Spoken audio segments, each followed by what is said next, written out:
Em um tempo onde muitos não querem responsabilidades, jovens que perderam a sua identidade, no meio de tantas lutas e uma sociedade devastada, muitos não têm uma causa para viver e principalmente se deixaram levar por falácias de um mundo caído. Mas será que não foi para um tempo como este que nascemos? Eis que surge uma geração radical e que entende o seu propósito. A nossa motivação é morrer para que outros vivam. Esses são dias onde os celeiros estão sendo expandidos, pois haverá uma grande colheita. Os olhos do Senhor estão passando pela terra, em busca de homens e mulheres dispostos a dizer: eis-me aqui.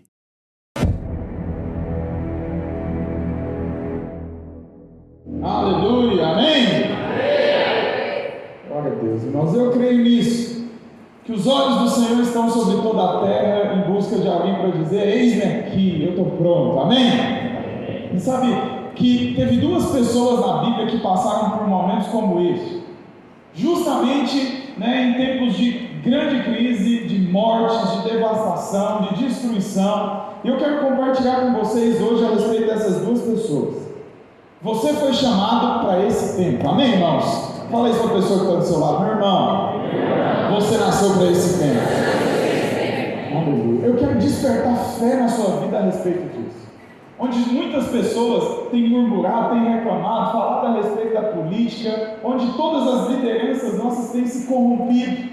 Nós não temos mais, irmãos, um exemplo, nem no futebol. A nossa sociedade, ela hoje está assim, totalmente caída. E o mundo vai de mal a pior, você pode ter certeza disso. Mas é por isso que o Senhor levanta a sua igreja, amém? A igreja, ela vem para um tempo como este. É um tempo como este que nós nascemos. Irmãos, está tudo alinhado. O propósito de Deus está completamente alinhado para a volta do Senhor Jesus. Por isso você não pode perder tempo. Não perca o seu tempo, não perca a sua oportunidade. Não olhe para os lados, olhe para o Senhor. Ele é aquele que te chamou, Ele é aquele que te sustenta, e Ele quer cumprir o propósito dele na sua vida, amém? Teve uma mulher, primeiramente quero falar para as mulheres, aleluia. Creio que Deus quer falar muito para as mulheres nesse retiro, amém, irmãs? Eu acredito, o Senhor vai ministrar muito no seu coração. Eu quero falar em primeiro lugar de uma mulher. Essa mulher, ela se chamava Esther, e ela nasceu fazendo parte do povo, da igreja, da congregação dos irmãos, aleluia! E ela viveu ali no meio dos judeus, no meio dos homens e mulheres de Deus. E sabe que uma vida muito simples, mas sempre crendo no favor, no poder de Deus, jejuava, orava, vivia ali os preceitos que a Bíblia exigia no Velho Testamento. Uma vida comum, como nós, aleluia, irmãos. Nós estamos aqui para viver o dia a dia da igreja. Você, irmãos, tem que fazer parte desse dia. Isso aqui não deve ser só uma segunda programação da sua vida. A vida da igreja, ela tem que fazer parte da sua vida, amém? É uma vida só, o negócio está amalgamado, está junto, está unido. Você não pode ter duas vidas.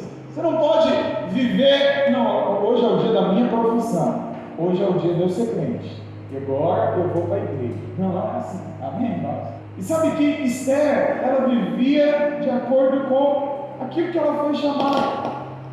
Chegou um tempo depois de orar por prosperidade, por jejuar, e as coisas foram encaminhando na sua vida. Houve um tempo, uma oportunidade, e foi justamente nessa oportunidade onde Deus levantou Esther.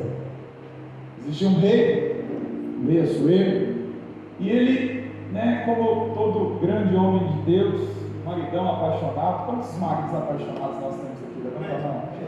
Levanta a mão mais alta, está com vergonha de ser um marido apaixonado? Amém. Então, a Bíblia diz em 1 Coríntios 7,11 que a glória do homem é a sua esposa. Aleluia, irmãos. E o rei Assuero, então, ele tinha muita satisfação na sua esposa. Era uma mulher muito bonita. E certa vez ele fez uma festa. Estavam ali todos os seus convidados, as pessoas que ele mais gostava, outros reis, outros governantes, faraós. Imagina, uma festança, irmãos. E no meio da festa, ele, o homem manda chamar então a sua esposa. Como se chamava a esposa dele? Como? Vasti, aleluia. Ainda não está calma aí. Se chamava Vasti. E ela, eu imagino que era muito bonita, tão bonita ao ponto de ele fazer um desfile para ela. Ele falou: para a festa aí, galera, é o seguinte, agora vai entrar minha esposa. Manda chamar minha esposa. Liga as luzes, liga e solta a fumaça aí. Tem fumaça, né? Mas ele soltou fumaça, ligou luzes, soltou um tapete vermelho e manda entrar. Lá vem a minha esposa. Entra, Vasti. Cadê a Vasti? Ela não entrou. Calma aí, a gente deve te dar alguma coisa errada, ela deve estar se preparando. Não deixa uma Vasti lá para mim. Vai lá. E o servo foi atrás, mas nada da Vasti chegar. Quando o servo voltou, falou para o rei: ela não está querendo vir, não. Como assim, rapaz? Fala para ela vir logo. Não, ela está fazendo outra festa em outro lugar. Cuidado, irmãos. Quando você decide fazer uma outra festa, se o rei está chamando você para a festa dele, vá para a festa dele. Cuidado com um serviço paralelo. Cuidado com uma outra vida. Vasti decidiu ir para outra festa, ir para um outro lugar, começar um novo projeto. Mas aquilo ali não estava em linha com os projetos do rei. E aconteceu então que o rei foi envergonhado. Ele mandou prender Vasti e logo ele inaugurou o primeiro concurso Miss que teve na Bíblia. Amém, irmãos? Foi nesse exato momento. O rei falou: manda chamar as mulheres mais bonitas, que daqui a 30 dias nós vamos ter Miss Mundial. Aleluia. Então, as mulheres tiveram 30 dias para se preparar. Você imagina o que foi? Foi loucura, irmãos. A mulher que casasse com o rei, ela seria a primeira dama, a mulher mais poderosa da face da terra. Eu imagino os salões lotados e as mulheres fazendo chapinha, fazendo maquiagem, aquela coisa, aquela loucura. E Esther, de uma maneira muito sábia e guiada pelo Espírito, porque a Bíblia diz que ela orou e ela dependeu do Senhor. Ela é guiada aí atrás de um homem. Enquanto estava todo mundo indo atrás dos cabeleireiros mais famosos, do povo mais rico, projeta para mim Esther capítulo 2, versículo 15. Gastaram dinheiro com maquiagem, pó de ouro. Existe isso? Não sei se existe. Aí gastaram fortunas com beleza. Mas a Bíblia diz que em Esther capítulo 2, versículo 15, Esther, filha de Abiail, tio de Mordecai, que a tomara por filha, quando lhe chegou a vez de ir ao rei, nada pediu além do que disse Hegai, eunuco do rei, guarda das mulheres. Enquanto estavam todos indo para os salões, Esther foi atrás de um homem. Quem que era esse homem? Hegai, o nome dele. E a Bíblia diz então que ela vai atrás desse homem. Para o cara cuidar das mulheres do rei, ele tinha que ser eunuco. Entendeu? O rei não podia correr o risco. Então ele era. Está gravando, mas não pode falar essas coisas. Ele era boy, amém? Então esse camarada que cuidava das esposas do rei. Irmãos, ele sabia os gostos do rei, ele sabia a maquiagem, ele sabia a roupa, ele sabia tudo. Ao invés de Esther ir para os salões mais caros, ela foi atrás de Hegai. Você cuida das esposas. Você tem algum conselho para me dar? Irmãos, é fácil submeter ao rei. É fácil submeter ao pastor. Às vezes é difícil submeter a Hegai. Mas Hegai era aquele que tinha o conselho certo. Às vezes você fica querendo submeter só ao pastor, a Deus. Tem uns que é só a Deus, síndrome de Adão. Eu ando com Deus, não ando com homens. Cuidado com isso, porque Deus levanta homens. E Hegai estava na posição correta.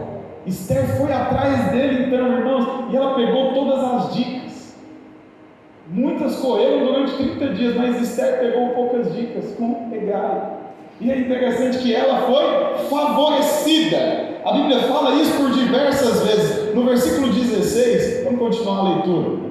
A Bíblia diz assim: foi levado Esther ao rei Assuero, à casa real, no 10º mês, que é o mês de Tebete, no 7º ano do seu reinado.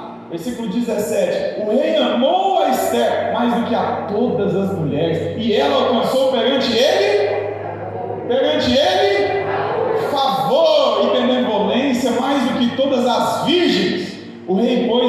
cabeça a coroa real e a fez rainha em lugar de Vasti. Meu Deus, que avivamento!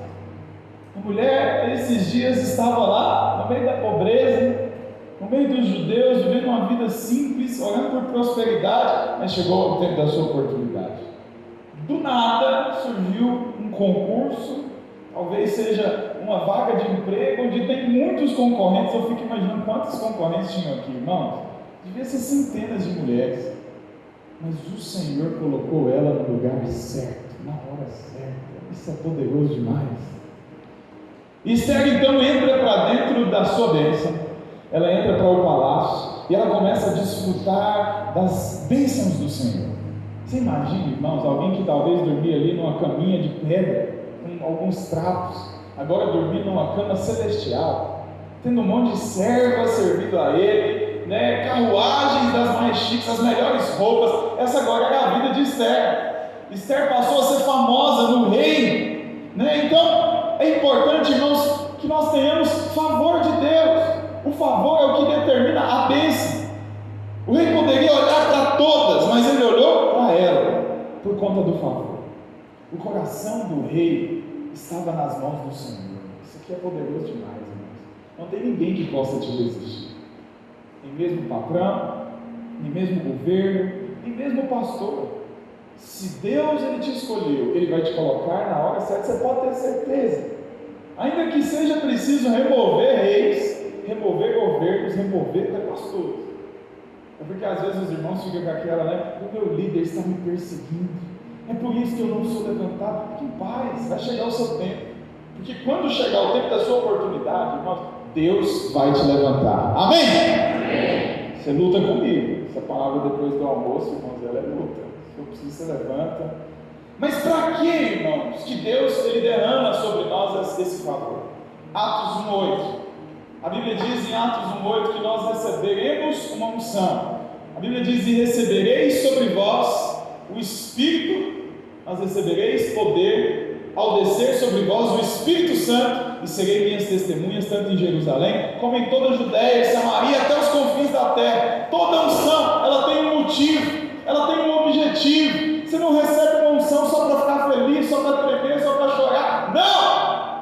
Você recebe uma unção, irmãos, para algo específico. Talvez algo que você não queria. Talvez algo que você nem pretendia ser um dia. Eu nunca pensei que eu seria pastor. Nunca. Mas Deus ele derramou uma unção sobre a minha vida. A partir do momento que eu decidi, é isso que o Senhor tem para mim, então eu quero. Dia após dia eu vi essa unção sendo derramada na minha vida. Dia após dia você vai ver essa unção sendo derramada na sua vida. Ele é quem te favorece, Ele é quem faz na sua vida. Então a unção é para o cumprimento do propósito. Fala comigo, a unção é para o cumprimento do propósito. Em Lucas 12:48, a Bíblia diz um versículo que eu tenho muito temor dele. Eu sempre penso muito nesse versículo. A Bíblia diz, olha só: aquele porém que não soube a vontade do seu Senhor e fez coisas dignas de reprovação, levará poucos açoites. Aquele que foi reprovado, ele vai levar poucos açoites. Mas presta atenção. Mas aquele a quem muito foi dado, muito lhe será exigido. E aquele a quem muito se confia, muito mais lhe pedirá. Irmãos, isso é motivo de temor para mim. E deve ser para você também. Pela graça de Deus, irmãos, nós temos uma vida tão abundante no Senhor. Nós temos tanta vida, tanta unção, tantas palavras poderosas. Sabe, eu posso dizer para os irmãos, não tem dificuldade para pregar aqui para vocês, porque eu me alimento tanto dos meus pastores. Eles são uma fonte a jorrar, que eu chego aqui, irmãos, e sem dificuldade nenhuma, eu falo e o Espírito Santo flui. E você tem experimentado disso. Tem células nossas que estão vivendo literalmente um avivamento.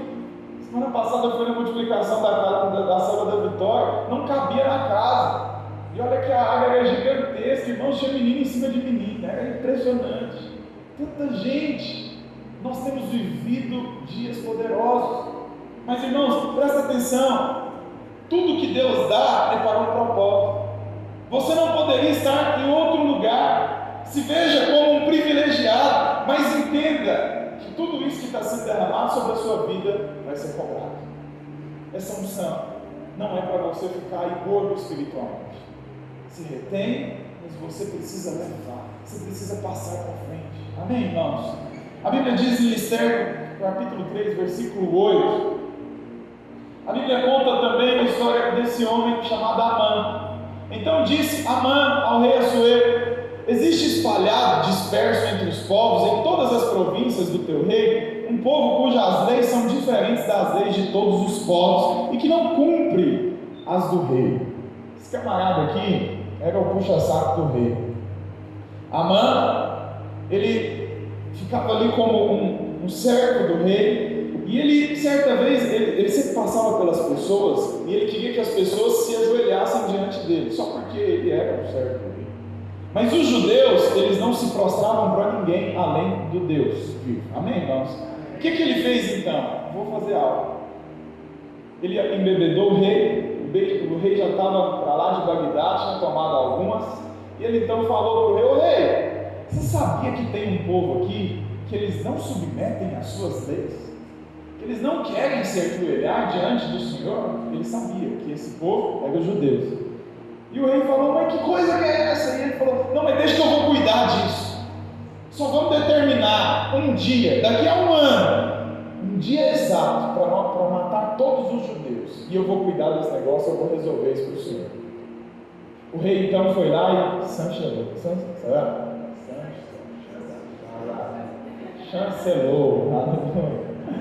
ele chancelou, ele assinou embaixo, ele decretou: irmãos, daqui a um ano, no dia tal, todos os judeus serão caçados, vão ser mortos, aniquilados. E é interessante que Amã então ele conseguiu esse propósito, mas aí, irmãos, Mordecai ficou sabendo. Mordecai era o tio de Esther, um homem de Deus, um conselheiro. E ele então vai diante do palácio, ele rasga as vestes. Aquilo ali, irmãos, já era passivo de morte. E alguém então fica sabendo. E aí Esther chega aos ouvidos de Esther, que o tio dela, homem de Deus, estava lá passando aquela vergonha, e manda chamar Esther. Esther fala então: manda entrar Mordecai. Tio, o que o senhor está fazendo? Tio, o que está acontecendo? No capítulo 4, versículo 14, Mordecai lembra Esther o que é o propósito. Porque se de todo te calares, agora de outra parte se levantará para os judeus socorro e livramento, mas tu e a casa de teu pai perecereis. Presta atenção nisso aqui, irmãos. A Bíblia está falando que se Esther se calar, de outra parte virá o livramento de Deus. Irmãos, a obra de Deus, ela é fantástica por conta disso. Não há cadeira cativa para ninguém. Se hoje eu morrer, você pode ter certeza que tem alguém para ser pastor dessa rede. Posso ouvir um amém? Amém. Se você não se posicionar hoje, é certo que alguém vai se levantar para tomar posse de tudo aquilo que Deus tinha para você. Deus tem muitas vidas para você. Amém, irmãos? Amém. Me lembro quando eu era ainda novo na fé, um dia eu estava no ônibus e o Espírito Santo começou a me incomodar para uma pessoa. Esse dia eu fiquei assim, abismado. E o Espírito Santo me incomodando para pregar para uma pessoa só. E eu com vergonha, aquele negócio, eu do lado. Eu na verdade eu não estava do lado, mas eu fui chegando para o lado, para tentar, sei lá, tropeçar na pessoa e ter alguma coisa para me falar de Jesus para ela. Eu não tinha coragem. E o medo, e o coração até acelerava, irmãos. E eu fiquei do lado daquela pessoa e eu não consegui falar. Mas foi impressionante. Antes do ônibus parar, antes de chegar no meu ponto, chegou um outro crente e pregou o evangelho para a pessoa. Tem base no negócio desse? Eu estava sendo incomodado, o negócio estava, sabe, fazendo um reviravolta aqui dentro, mas eu não tive coragem. E antes, alguém chegou e falou o evangelho, e eu não sei se aceitou Jesus, mas provavelmente o Espírito Santo é que estava conduzindo aquilo ali. Logo depois, o Senhor me incomodou para pregar para o ônibus. Aí nesse dia eu preguei. Eu vi de propósito. Então, irmãos, se nós não nos posicionarmos, se não abrirmos as nossas bocas, olha só, porque se de todo te calares agora, o objetivo de toda essa pandemia, o objetivo da pandemia que Esther estava vivendo, era o quê? Calar sua boca. Não é à toa que essa máscara vem para nos calar. Mas ainda que você esteja de máscara, abra sua boca. Seja instrumento de Deus. Fale da parte de Deus, irmãos. Fale. O maior de todos os erros da humanidade foi porque um líder se calou. Você foi chamado para liderar. Você foi chamado para abrir a sua boca, para influenciar dentro daquilo que Deus te colocou. Se você foi chamado para ser um pai, fale na vida dos seus filhos. Se você foi chamado para ser um marido, fale na vida da sua esposa, da sua família. Se você foi chamado para liderar uma célula, fale. Se você, irmã, foi chamada para liderar outras irmãs, crianças, influenciar, fale, abre a sua boca. Mas não deixe você perder o tempo da sua oportunidade. Amém? Nós estamos aqui hoje, diante da maior oportunidade que nós temos. Hoje liberou vacina para os 35 anos, 35 mais, e eu acredito que até o mês de agosto aí nós já estamos na casa dos 20 aí, em nome de Jesus, amém? Nós vamos voltar com os nossos encontros, e eu quero aqui hoje te mostrar, irmãos, essa oportunidade que nós temos. As pessoas estão famintas, desejosas, elas querem o Espírito, elas querem o Senhor. Então, irmãos, se posicione como tal. Se posicione como o Senhor te chamou. E ali a Bíblia então ela fala: mas é certo que se você se calar, levantará para os judeus socorro e livramento de outro lugar, mas tu e a tua casa perecerá. Não deixe que a sua casa se perca. Não perca o mover de Deus, porque o mover de Deus, irmãos, Paulo ele chama o fardo como leve e suave. Mas essa palavra, essa frase, ela dá intuito de uma armadura. O fardo ali, na verdade, ele não é um peso, é porque às vezes no português dá entendimento de um saco de cimento, né? Um fardo, um homem carregando. Eu sempre tive essa imagem na minha cabeça quando eu lia. Mas no original, o fardo ele significa uma armadura. O propósito de Deus, irmãos, ele te guarda. É isso que guarda a sua família, é isso que guarda a sua casa, é estar envolvido, é semana após semana. Eu conheço muito bem os meus discipuladores, conheço muitos líderes aqui também. Eu vou falar dos discipuladores porque a maioria deles eu já conheço o coração de cada um deles. Eu te falo do que parece o mais espiritual ao que parece o mais carnal.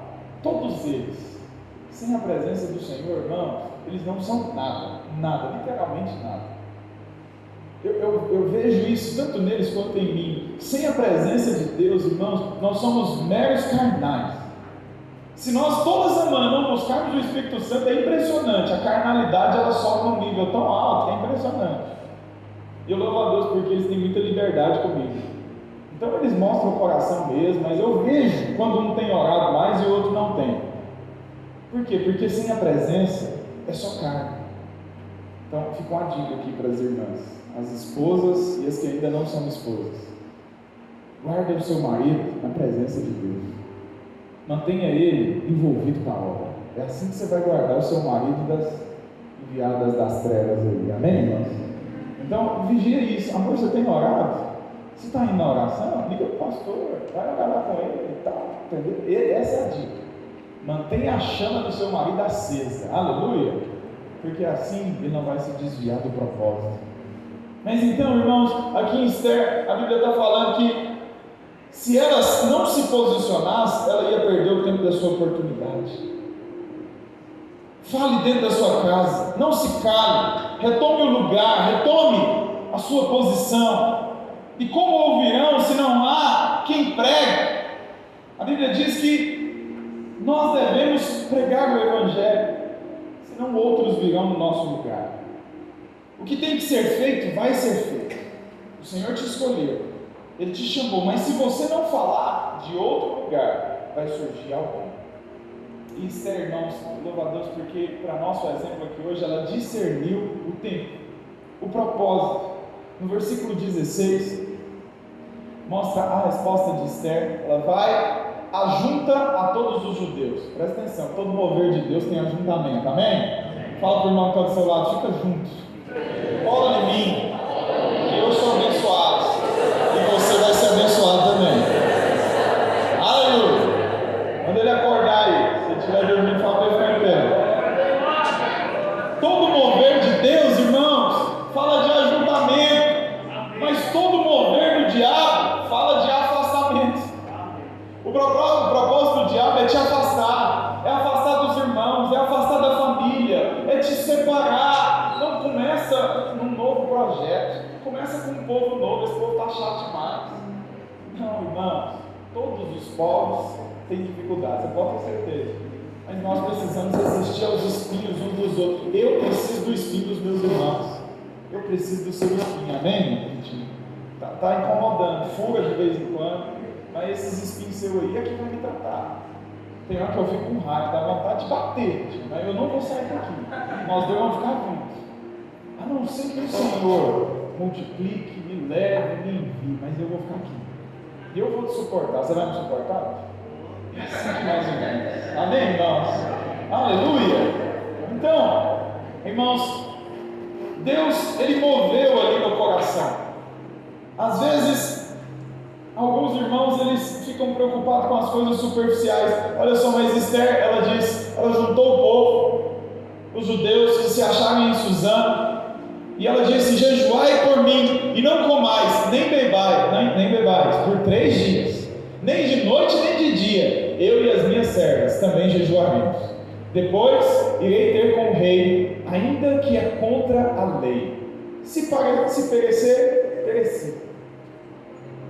Ela tomou uma atitude, ela foi para Deus, ela foi orar, ela foi buscar o Senhor, durante 3 dias, sem beber nada, sem comer nada. Por que ela disse que se perecer, pereci? Porque ninguém podia entrar na presença do rei sem ser chamado, e ela já não era chamada há dias, mas ela precisava intervir, e ela falou: então nós vamos orar e vamos jejuar, e eu vou.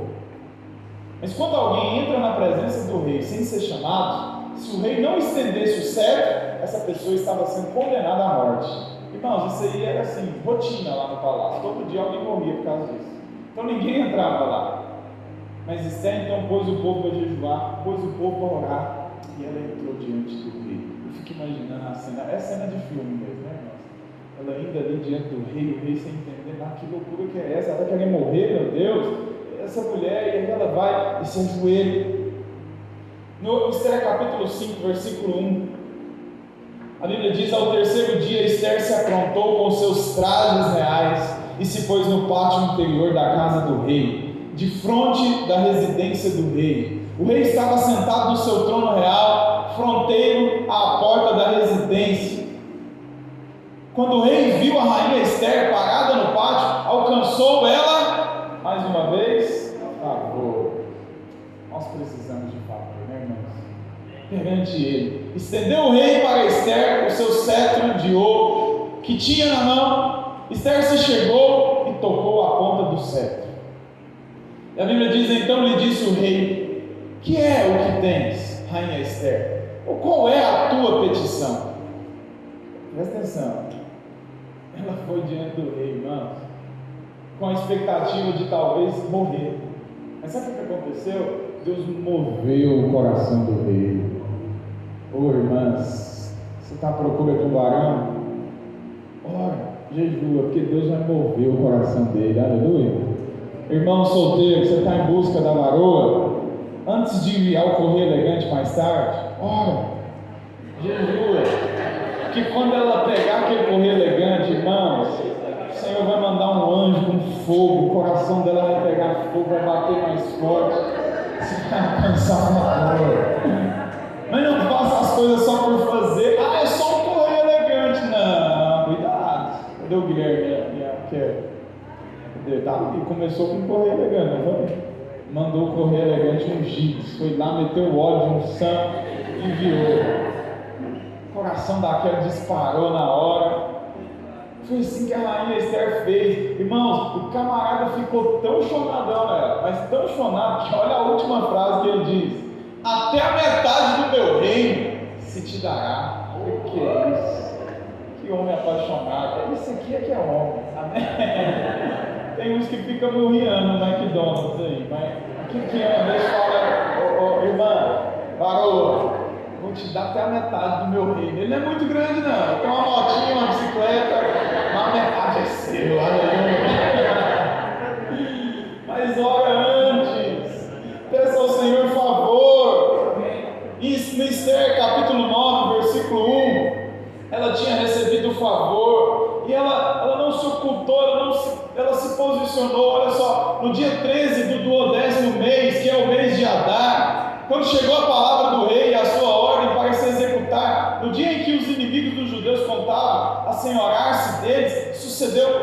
que eu adiantei um pouquinho. Peraí, irmãos. Agora isso que é o resultado final. Mas Esther, o que ela fez?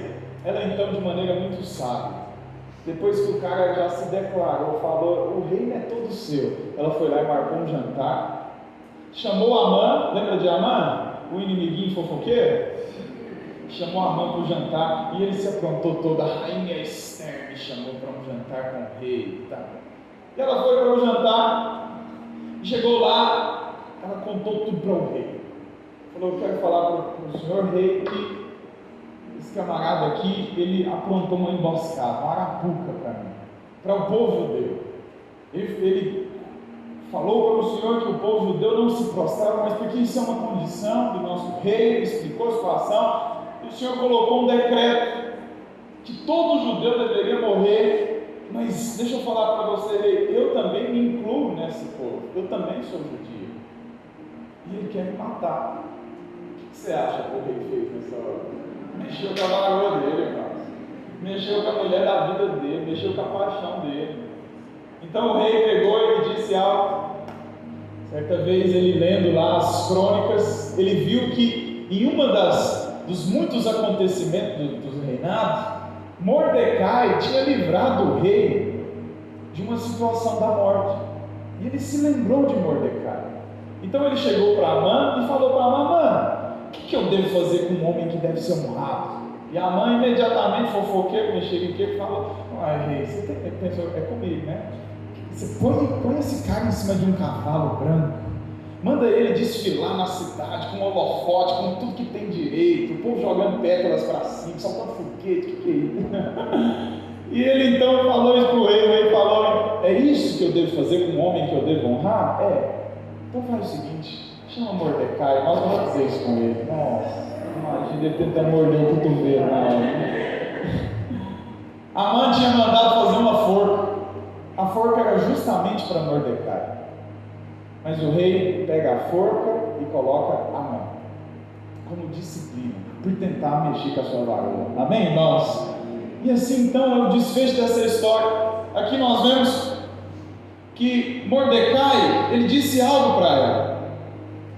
Ele falou para Esther, no meio da história, antes de tudo acontecer, ele foi lá e falou, Esther, você está aqui no palácio, você está cheio de coisa, você está prosperando, mas será que não foi para um tempo como este que Deus te escolheu? Deus tem te prosperado, irmãos, mas é justamente para você ser um motivo, um canal de bênção sobre essa igreja, amém? Deus vai te colocar para restaurar famílias. Mordecai quis colocar isso para Esther, e Esther se posicionou. Ela aceitou o propósito de Deus para a vida dela. Ela aceitou aquilo que o Senhor tinha para ela. O chamado era muito difícil. Talvez era mais difícil do que liderar uma célula. Se apresentar diante do rei, diante da morte, era complicado. Mas ela se posicionou. Cuidado, irmãos, que às vezes alguns ficam muito presos, sabe? Aquela coisa, Deus ainda não falou comigo. Mas peraí, tem certas coisas, irmãos, que não há mais tempo. Deus é bem claro que você precisa, irmãos, desfrutar, né, de uma história com Deus. Você precisa ser um líder posicionado. Não tinha muito tempo, era 3 dias somente. Senão 75 mil homens seriam mortos, homens de Deus. Mas Esther os livrou da morte, porque ela se posicionou num tempo de crise, num tempo de pandemia. Amém? O segundo líder que eu quero te falar foi um homem chamado Neemias. Neemias, ele era copeiro do rei, na verdade de muitos reinados. Ele era um homem de confiança, era aquele que experimentava a comida antes do rei comer.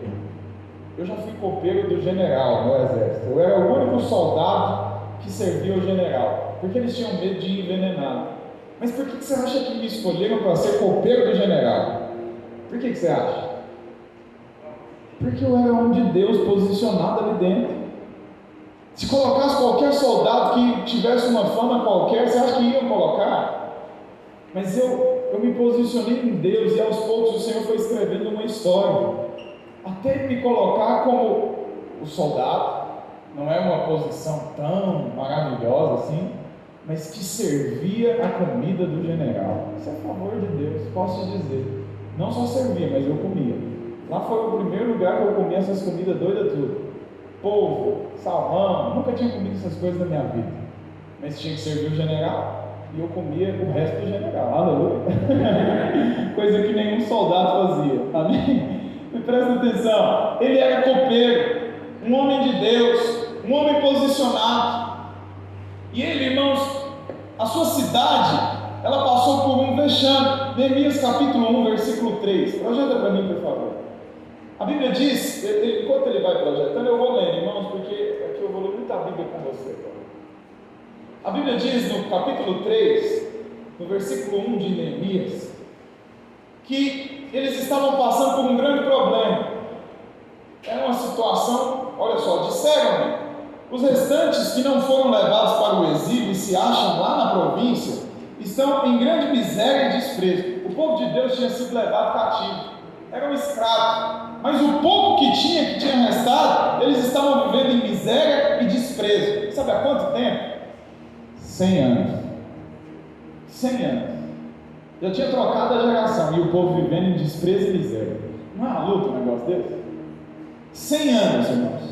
E a Bíblia fala, na segunda parte desse versículo 3, os muros de Jerusalém estavam derribados e as suas portas queimadas.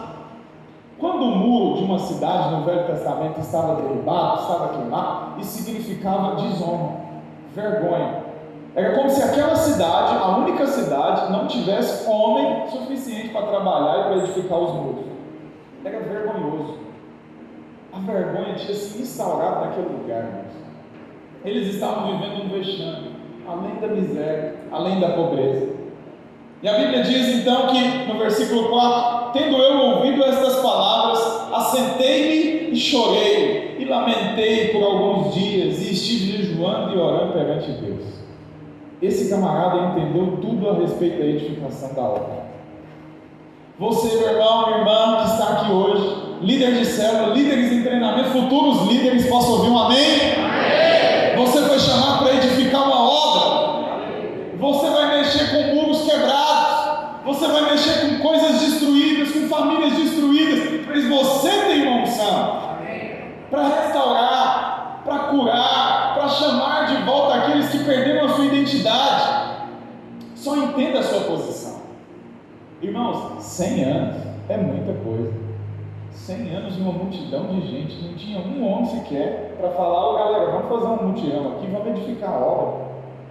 Não tinha homens posicionados.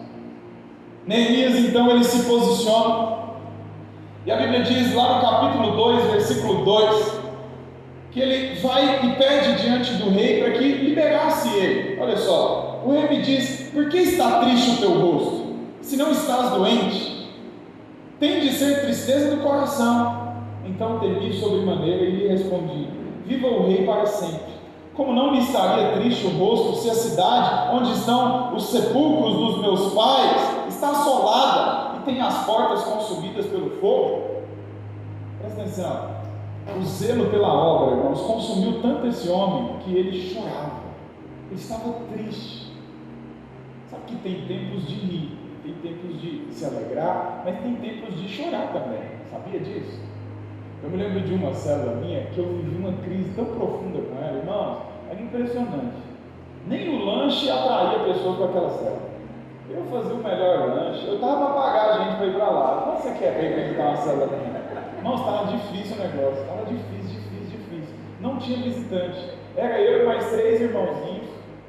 Um deles era anfitrião, o outro dele, ele tinha problema mental, 3%.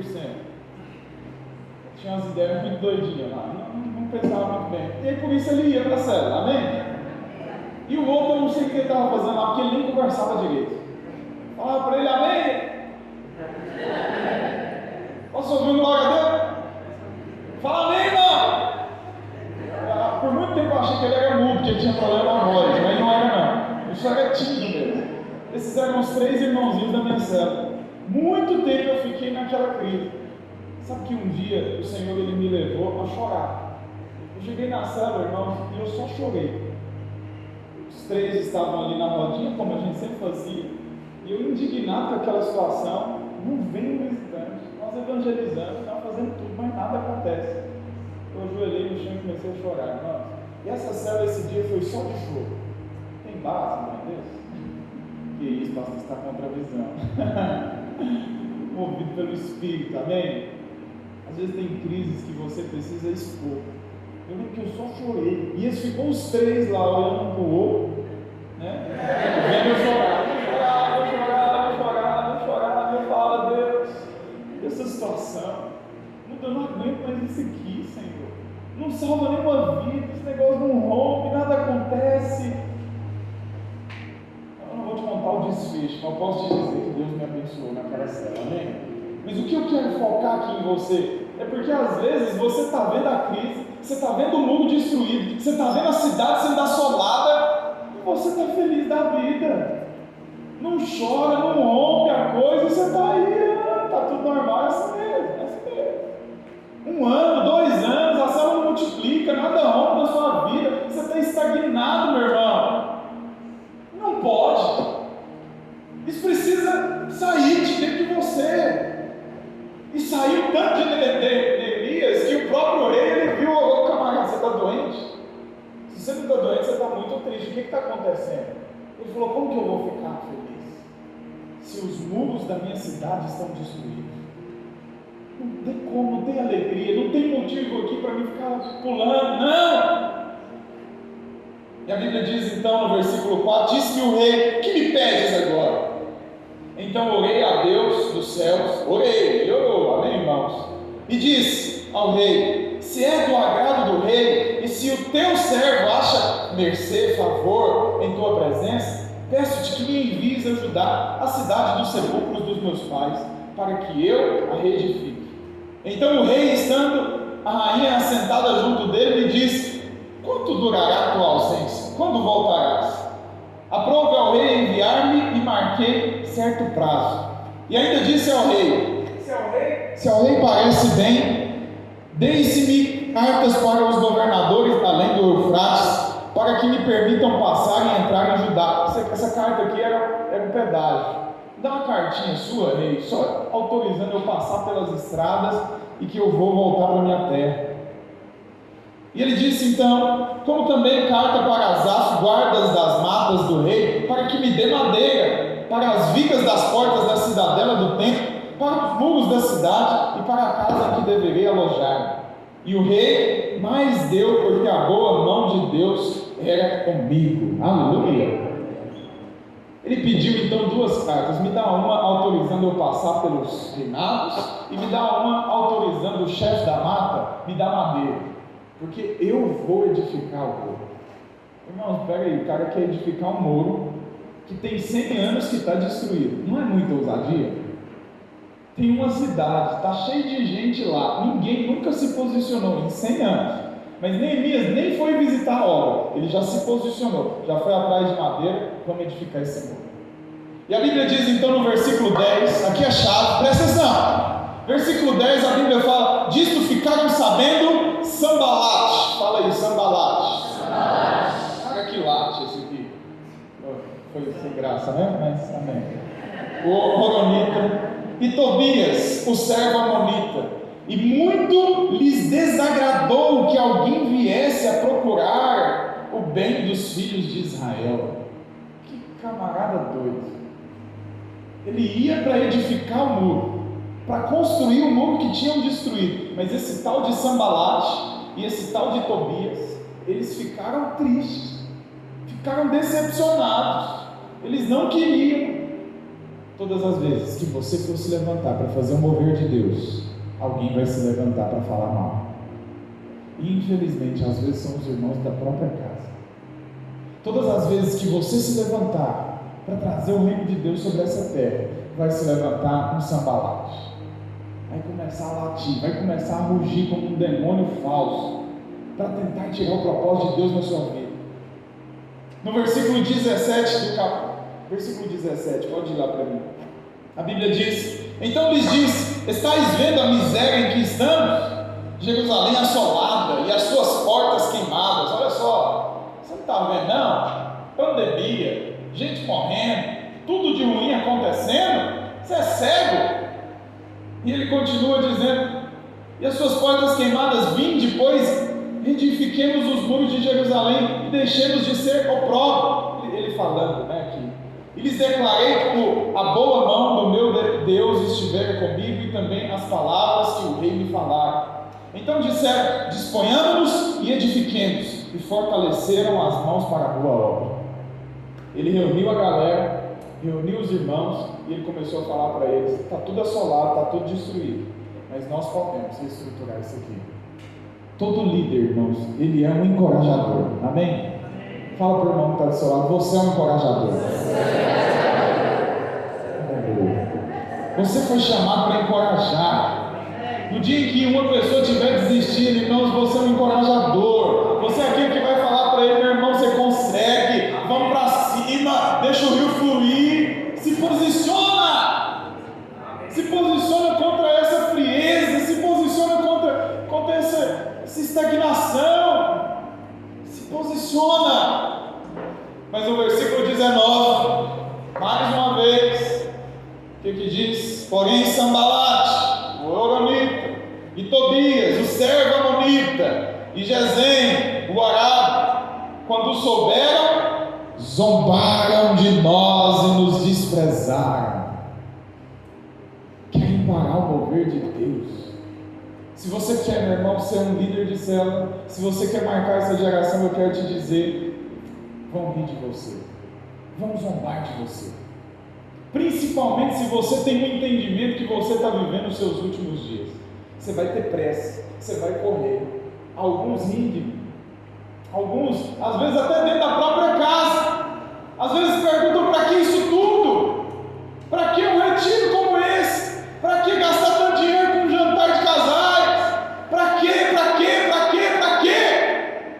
Cuidado com essas perguntas, irmãos, porque eles são pessoas que querem travar o mover de Deus, querem paralisar, querem tirar a bênção, querem tirar o favor sobre a sua vida. Se você tem entendimento que nós estamos vivendo os últimos dias, que essa é a última geração, vai ser gerado um senso de urgência no seu coração, meu irmão. Você vai pregar, você vai falar para as pessoas, sabe? Nada contra você desfrutar dessa vida. Nós temos que viajar. Eu vou viajar semana que vem, estou de férias. Sabe que o meu intuito não é férias somente, e é por isso que lá nas férias Deus vai e me usa. Lá nas férias nós sempre pregamos. Lá nas férias, lá na sua família, você não está lá para divertir, passar carne para comer. Você está lá, meu irmão, para pregar o Evangelho. E alguém que entende que está nos últimos dias, ele se posiciona como tal. Mas vão zombar, mas vão falar mal. Essa semana, por incrível que pareça, eu assisti um filme essa semana. Deus falou muito comigo. Depois você pode assistir, chama Cloud. Tem só uma parte lá que não tem nada a ver, que fala de uma água benta lá que ele entra, mas você ignora essa parte. Mas sabe que esse filme gerou um senso de urgência ainda maior. Eu já sou doido, irmãos, com a eternidade, vocês não têm ideia. Eu já sou fascinado. Aí eu assisto um negócio daqueles, eu fico assim. Eu fiquei uns 3 dias falando do filme. Na verdade, estou até hoje, 4 dias. Já estou falando ainda dele. Amém? Mas o que aconteceu? O camarada, ele pegou câncer nos ossos. E ele descobriu que ele tinha poucos dias de vida. E nesses poucos dias de vida, um jovem, apaixonado pela vida que ele tinha, estudava, tinha um amigo ali muito leal a ele. Depois ele arrumou uma namorada que aceitou ele com câncer. Família, irmãos, ele tinha muita gente preciosa ao redor dele. E ele pegou câncer. Talvez alguns murmuram. Muita gente, quantos aqui já não ouviram uma história parecida ou até já presenciaram? Tipo assim: mas por que eu vou ter câncer? Tanto assassino no mundo e logo eu? Já viram essa história? Porque se acham bons demais. Mas aí esse camarada, ele se posicionou vendo o outro lado da coisa. Ele falou: eu vou morrer? Então eu vou preparar minha morte. Eu vou fazer minha morte ser inesquecível. Eu vou fazer de tudo para marcar as pessoas que estão ao meu redor. E literalmente, irmãos, Deus foi com esse cara. Ele vai e escreve uma música, junto com a melhor amiga dele, eles gravam a música, colocam no YouTube. No primeiro dia deu 20 mil acessos. No final do segundo dia estava com 50 mil acessos. A música chegou a 20 milhões de acessos antes dele morrer. Uma gravadora muito importante chamou ele para gravar um CD, uma álbum, tem base. O cara não é Zé Ninguém, mas mas a música que ele começou a escrever para os familiares como uma despedida, ela assim, tomou uma proporção gigantesca, irmãos, e ele fez tudo o que ele podia fazer nos últimos dias de vida dele.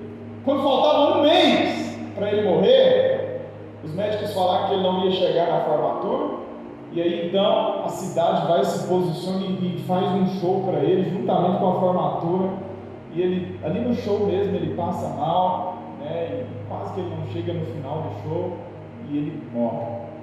Mas ele deixou um legado. Ele marcou as pessoas que estavam ao seu redor. Você foi chamado, irmãos, para viver os últimos dias de maneira intensa. Neemias entendeu o propósito da vida dele. Neemias entendeu para que ele tinha vivido, para que ele estava ali. Ainda que zombaram, assim como zombaram desse jovem chamado Zeque, zombaram de Neemias. Você vai edificar essa cidade, esse muro tão grande? Como assim? Vou passar o vídeo do Zeque para você, amém? Vovô, vocês não dormem, não, irmãos. Não precisa nem desligar a luz, não. Coloca aí para nós. Irmãos, lembra, nós estamos numa luta, numa batalha. Não perca o foco. O Espírito Santo está falando com você, amém?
As pessoas vão se levantar para falar mal, para zombar. No capítulo 4 de Neemias, no versículo 6, a Bíblia diz: assim edificamos o muro, e todo o muro se fechou até a metade. Eles estavam já na metade do muro, de sua altura, porque o povo tinha ânimo para trabalhar. No versículo 7, mas ouvindo Sabalate e Tobias, os arábios, os amonitas e os asdoditas, que a reparação dos muros de Jerusalém ia avante, e que já se começavam a fechar-lhes as brechas, ficaram sobre modo irados. atacar Jerusalém e suscitar confusão ali. O diabo gosta de confusão. Ele quer te confundir, ele quer trazer, irmãos, confusão na sua fé, nos seus posicionamentos, naquilo que Deus te chamou. Porém, nós oramos ao nosso Deus e como proteção puseram guarda contra eles de dia e de noite. Mas a Bíblia diz que Neemias ele se posicionou como? Orando e vigiando. Nós devemos vigiar, irmãos, as nossas portas. O que você tem visto? O que você tem se alimentado? Cuidado, irmãos, porque Deus tem te dado uma comida fresca. Deus tem te chamado para coisas profundas, para viver de uma maneira intensa, mas às vezes o diabo tem tentado trazer confusão, assim como diz no versículo 8. Sabalate, o próprio demônio tentando agir. No capítulo 6, versículo 1, tendo ouvido Sabalate, Tobias e Gesem, o Arábio, o resto dos nossos inimigos, que eu tinha edificado o muro, e que nele já não havia brecha nenhuma, ainda que até este tempo não tinha posto as portas dos portais, Sabalate e Gesem mandaram dizer: vem, encontremo-nos nas aldeias do vale de Ono. Porém inventaram fazer-me mal. O diabo, irmãos, quando ele percebe que não consegue mais te derrubar, ele vai tentar te distrair. Olha para você ver, zombaram dele, atacaram ele colocou vigias nas portas, e o diabo ainda assim não tentou, ainda continuou tentando, ele não desistiu, e ele vai e usa uma última estratégia. Ô Neemias, vem cá, vamos encontrar, vamos tomar um café, vamos tomar um café para a gente conversar. Cuidado com isso, cuidado com um cafezinho, cuidado com a conversa. Se nós não estamos edificando a mesma obra, então para que ficar conversando? Para que? Eu só tenho um intuito aqui, é pregar para você. Você quer edificar a obra comigo? Então vamos lá. Mas se você não quer edificar a obra, tchau, cara. Não tem nada a ver com você. Eu estou edificando uma obra, eu não tenho tempo. Eu estou concentrado naquilo que Deus me chamou. E a Bíblia diz então: porém tentaram fazer-me mal, enviei-lhes mensageiro a dizer: estou fazendo grande obra, de modo que não poderei descer, porque cessaria a obra, enquanto eu a deixasse e fosse ter convosco. Ele deu uma resposta para ele: irmão, eu estou trabalhando, estou liderando célula, estou aqui fazendo encontro, estou fazendo mover de Deus, eu não tenho tempo para conversa fiada, eu não tenho tempo, eu não vou. Mas sabe de algo? Ele tentou mais algumas vezes, sabe quantas? 4 vezes, olha no versículo 4, a Bíblia diz: 4 vezes me enviaram o mesmo pedido, eu porém lhe dei a mesma resposta. Uau! Aleluia, irmãos. Mesma resposta: cara, eu estou com muito serviço, estou trabalhando, não tenho tempo para ouvir o que você está falando, eu estou edificando uma obra. Eu, porém, lhes dei sempre a mesma resposta. Então Sabalate me enviou pela 5ª vez o seu moço, o qual trazia na mão uma carta aberta, do teor seguinte: entre a gente se ouviu e Gesem, que é um pouco grande, mas ele enviou um profeta falso, para orar e para falar para ele: sai dessa obra, para de edificar. 100 anos, a obra de Deus parada. Um homem se posicionou. Olha o tanto de inimigos que ele enfrentou, olha o tanto de situações que ele enfrentou, mas ele não desistiu. Ele mandou calar todas as vozes. No versículo 15 diz: acabou-se, pois, o muro aos 25 dias do mês de Elul, em 52 dias. Aquilo que era para ser feito em 100 dias, em 100 anos. 100 anos não foram feitos. 100 anos sem um homem se posicionar. 100 anos sem ver a obra de Deus sendo construída. Em 52 dias aconteceu. Amém, irmãos? Que você ficasse de pé. A Bíblia diz que em 52 dias ele se posicionou e a coisa aconteceu. Eu quero declarar isso sobre a sua vida nessa tarde. Amém, irmãos? Aquilo que talvez o diabo tentou roubar, o tempo que o diabo tentou roubar, esses 2 anos que nós estamos Talvez sem encontro, nós vamos ver, irmãos, a glória do Senhor. Nós vamos salvar muitas vidas, nós vamos ver os muros sendo edificados.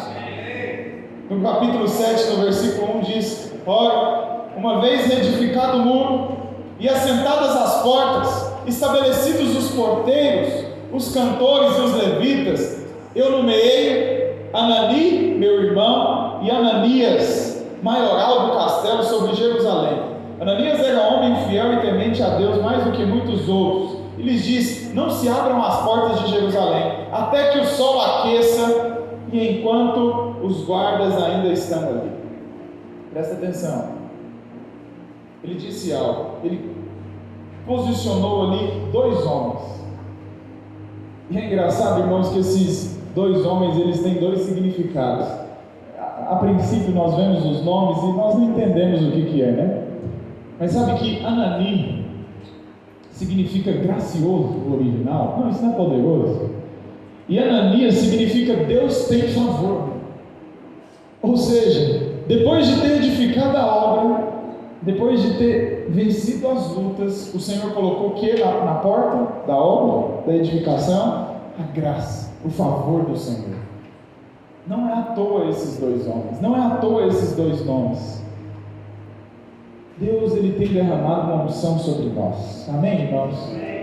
Em João 4,38, eu creio que essa é uma palavra profética para nós. Projeta para mim, por favor. Eu quero liberar essa palavra hoje para nós como rede. Há uma unção que é derramada sobre nós nessa tarde. Amém, irmãos? A Bíblia diz, licença aí, Léo: eu vos enviei para ceifar o que não semeaste. Outros trabalharam e vós entrastes no seu trabalho. Eu já tinha falado isso outras vezes para os irmãos. Eu já tinha declarado. Mas sabe que hoje, irmãos, eu tenho ainda mais entendimento dessa palavra. Não há tempo, irmãos, de nós plantarmos mais. Amém? Não tem mais tempo para plantar. Essa geração, a nossa geração, é a geração dos ceifeiros. Muitos plantaram no passado, mas nós vamos ceifar. Eu quero orar nessa tarde por uma unção de ceifadores. Sabe, tem muitas pessoas, muitos frutos que estão maduros. Muitos irmãos estão prontos a serem colhidos. E é chegado o nosso tempo, o meu tempo, o seu tempo, para colher, para ceifar, para encher as cestas. Deus, Ele alinhou, irmãos, todo esse tempo para hoje, todo esse tempo para esse é o momento oportuno em que nós estamos vivendo. Esther estava diante desse tempo, Neemias estava diante desse tempo, e eu creio que nós também devemos nos posicionar da mesma maneira. Amém, irmãos? Feche os seus olhos onde você está.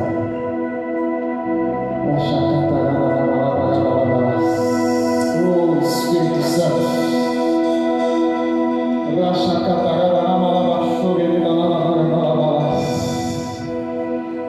Senhor, traz essa palavra como um selo. Nós não queremos perder mais o tempo da nossa oportunidade.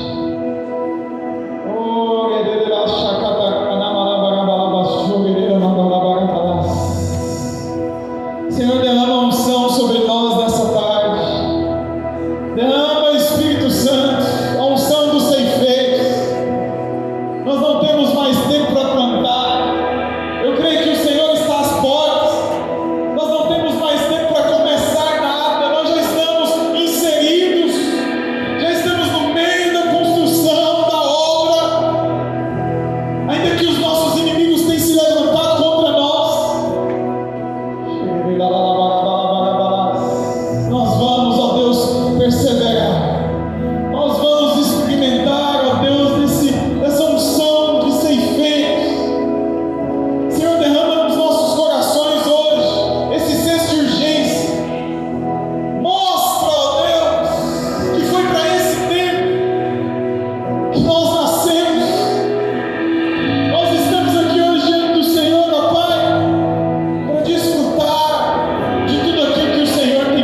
discipuladores na porta do prédio e meditando naquilo, pensando, Senhor, dá-nos um nome, dá-nos algo que está no seu coração, Senhor.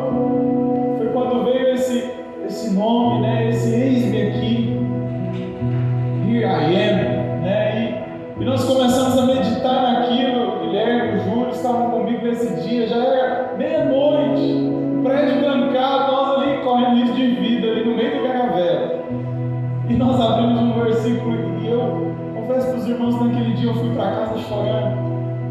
Porque o intuito nosso, quando Deus colocou essa palavra no meu coração, era de nós dissermos: eis-me aqui, Senhor, faz de nós o que o Senhor quiser. E de fato, tem sim essa verdade. Mas a maior verdade de todas, irmãos, está em Isaías 52:6. A Bíblia diz: por isso o meu povo saberá meu nome. Portanto, naquele dia saberá que sou eu quem fala: eis-me aqui. Meu Deus do céu. Enquanto nós estamos dizendo eis-me aqui, Ele está falando para nós: vocês vão saber que é eu quem falo. Eis-me aqui. Eu quero. Ele quer. Ele que começou tudo. Ele está dizendo hoje: eu quero fazer essa grande obra. Está chancelado, está decretado, os céus estão abertos sobre vocês. Simplesmente pega tudo aquilo que eu tenho para vocês. É isso que o Senhor está dizendo. Eu fui para casa naquele dia em lágrimas, pedi para o Senhor: simplesmente me usa para passar isso tudo que o Senhor está colocando no meu coração. Nós não temos mais tempo, irmãos. É uma única oportunidade. Se você tivesse um entendimento que esse Isaac Subietti, esse rapazinho tinha, como que seriam os seus próximos dias? Ele descobriu: daqui a um mês eu vou morrer. Daqui a um mês esses são os meus últimos dias. Irmãos, isso foi uma revolução na sua vida tão grande que a sua música ficou famosa. Ele já foi chamado para fazer show, só que ele não tinha mais tempo para viver. Talvez nós não temos mais tempo para viver. Eu creio, irmãos, essa palavra é profética para nós. Nós somos os ceifeiros, amém? Essa é uma rede de ceifeiros. Porque os nossos pais pregaram, plantaram, semearam no passado, mas nós fomos escolhidos para ceifar. Nós vamos ver a maior multiplicação que nós já vimos. Eu creio nisso. Esse é um tempo ímpar para nós. Há uma unção que é derramada sobre você nessa manhã, em nome de Jesus. Feche os seus olhos e levante a sua mão como quem recebe. Queria que você, se tem uma cadeira te incomodando, empurra essa cadeira para o lado. Mas é hora de nós recebermos dessa unção. É hora do Senhor derramar de uma nova unção sobre a sua vida. Com seus olhos fechados, não precisa falar nada, só escuta. A unção de Deus, ela é como um dínamo, como uma dinamite. Quando ela desce sobre a sua vida, assim como foi lá no livro de Atos, a Bíblia diz que eles falaram em línguas estranhas. Veio sobre eles uma imagem como de línguas de fogo. Imagina, línguas de fogo, e pousaram sobre cada um deles. E eles falavam em novas línguas. Muitos tremeram, caíram, choraram, riram, porque a unção desceu sobre eles. Há uma unção específica hoje para esse chamado. Há uma unção específica hoje para ceifarmos. E o Senhor quer derramar sobre a sua vida. É uma unção de capacitação, meu irmão. Eu quero te convidar a ter liberdade. Esqueça a pessoa que está do seu lado. Quando nós começarmos a orar, vai ser como um fogo que é colocado sobre um capim seco. E o Espírito Santo vai fazer queimar neste lugar.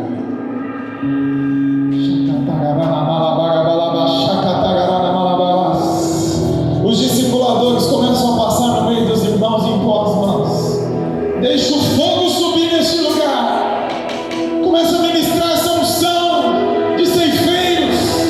Mais, Senhor, libera sobre nós. Começa a pedir, meu irmão. Há uma unção específica para você, mas você precisa pedir.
tal. Mas presta atenção, com seus olhos fechados ainda, não se move. Há uma unção nesse lugar, há uma unção aqui. Não perca os olhos dessa unção. Não perca seus olhos, não se distraia. Deus, Ele nos deu uma única chance para viver. Ninguém nessa terra terá duas vidas. Se Ele não voltar, certamente nós vamos morrer. Sua oportunidade é única. É incrível como nos dedicamos a tantas coisas nessa vida. Você se dedica a casamentos, você se dedica a profissões, você estuda durante anos, você se prepara durante anos.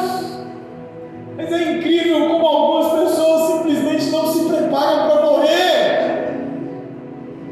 E a maneira com que você se prepara para morrer, como dizia o meu pastor na hora, é a maneira com que você vai viver. Como você tem vivido os seus dias nessa terra? Como você tem vivido? A maioria esmagadora das coisas, nós sabemos que tem fim. Profissão, você estuda tantos anos e no final pode dar errado.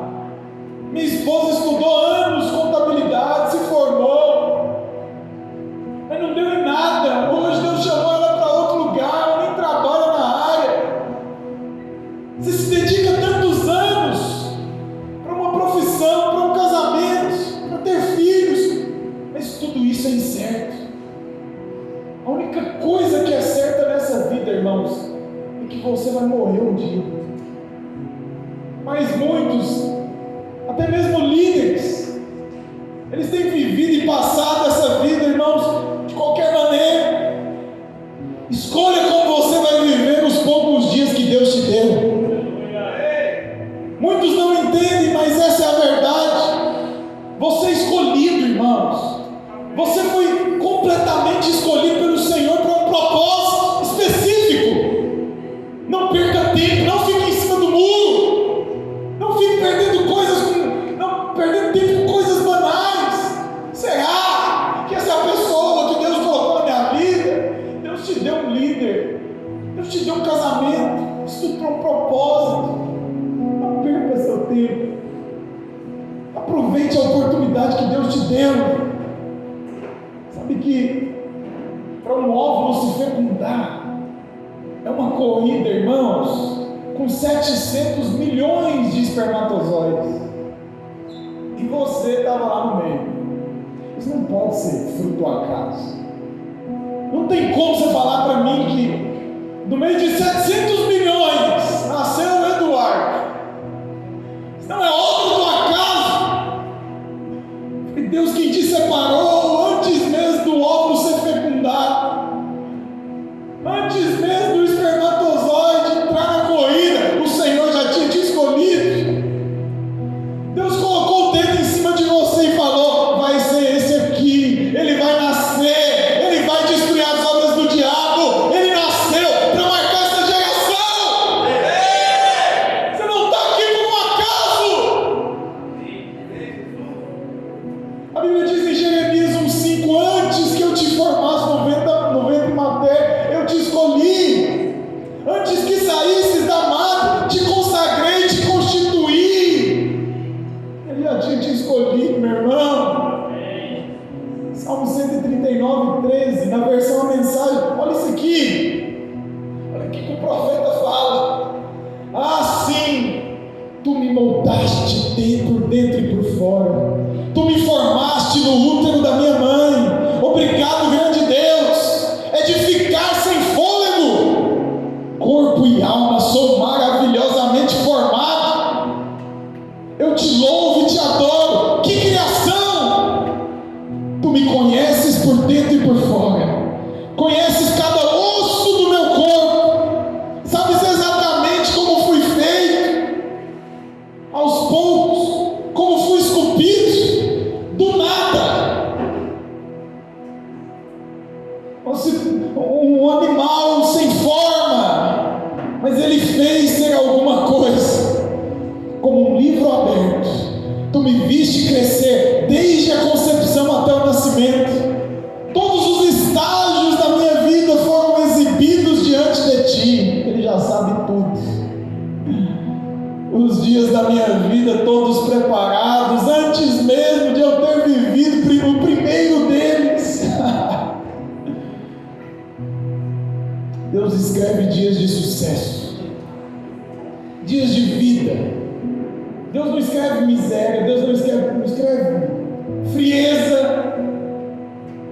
escreveu cada um dos seus dias para ter razão, para ter sentido.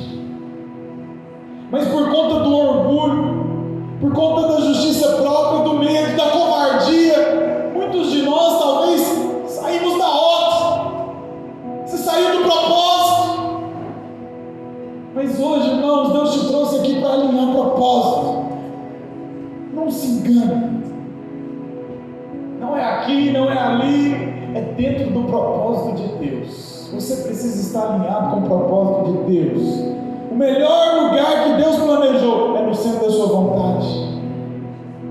Que nós possamos, irmãos, chegar ao fim da nossa vida e poder dizer como o apóstolo Paulo: eu cumpri a carreira, eu guardei a fé, eu vivi os poucos dias da minha vida intensamente, eu preguei para quem precisava, eu fiz quantos encontros foram necessários, eu liderei com encargo, eu fiz jantar de casais, eu fiz o que foi preciso para marcar essa geração, tudo que estava ao meu alcance eu fiz. Que se diga a respeito dessa rede, que no século XXI houve um povo radical que se posicionou, que não negociou os seus únicos e preciosos, selvagens dias nessa terra. Você tem dentro de você muito vigor, muita fome, muita sede, mas às vezes você está usando isso para outras coisas. Se lembra para que você foi escolhido, se lembra do propósito principal. Não foi à toa a corrida com 700 milhões de espermatozoides que você está aqui hoje. Não foi à toa o sangue derramado na cruz. Deus te tirou, irmãos, do meio de um lamaçal. Nós éramos os mais improváveis. Eu falei isso essa semana para um irmão. Ele falou para mim: pastor, talvez eu não sou nem escolhido para estar aqui. Eu falei para ele: eu também não. Estamos juntos, estamos no mesmo lugar. Mas eu falei algo para ele. Eu só disse uma única vez isso na minha vida. Será que eu não devo entregar a rede? Era um momento de muita pressão, de grandes lutas, e não era nem pela questão da pressão em mim, mas é porque alguns irmãos estavam questionando a respeito da liderança, e eu falei para o pastor, remove e põe em outro lugar. Mas eu lembro que o pastor Marcos Mota falou para mim: Deus falou com você, né? Eu falei: não. Ele falou: então nunca mais se repete isso na sua vida. Eu falei para ele: então é assim que eu vou me posicionar, nunca mais eu vou falar isso na minha vida. Se Deus não falou comigo, nunca mais isso vai sair da minha boca. Não é, irmãos, a sua perfeição, é simplesmente o fato de você ser escolhido. Ele te escolheu. Eu sinto que Deus está mudando destinos aqui hoje. Deus está mudando histórias. Deus está liberando chamados. Deus está afirmando chamados. Pessoas que perderam uma rota, estavam dentro do propósito. Você está aqui dentro, você é crente, seus pais estão aqui, está todo mundo lindo, bonitinho, mas você perdeu a rota. Hoje é dia de nós voltarmos para a rota. É dia de nós nos posicionarmos como Neemias e falar: eu vou reconstruir os muros dessa cidade. É dia de nós nos posicionarmos como Esther e falar: foi para esse tempo que eu nasci. Deus quer fazer muito, irmãos, através de vocês. Vocês não têm ideia. Mas tem entendimento disso hoje. Não atrapalhe o mover do Espírito. Só isso que eu te peço. Eu vejo aqui diante de mim muitas portas. Portas de salvação, portas de curas. Eu vejo portas que lá dentro tem famílias restauradas. Pessoas que hoje estão clamando por uma ajuda, que estão clamando por uma palavra. Você é essa porta. Tem esse entendimento hoje. E quando você chegar no céu, diante do trono do Senhor, você vai colocar a coroa nos pés dele, e que você possa se dobrar diante dele, mas que você não venha se dobrar sozinho, que juntamente com você tenha uma multidão uma multidão de jovens, adultos, crianças se dobrando, porque você foi essa porta. Você com milhares de filhos que Ele te deu nos dias da sua oportunidade. O Senhor, Ele te trouxe aqui hoje para alinhar a rota. Amém, irmãos? Tenha entendimento disso. Eu creio que é chegado o nosso tempo. Que chegou o nosso tempo, na verdade. Uma unção de ceifeiros foi derramada sobre nós. E nós vamos sair dessa chácara, mas com um novo posicionamento. Não para plantar, mas para colher. Para arrancar os frutos que já estão maduros. Amém? Creia nisso em nome de Jesus. Aleluia.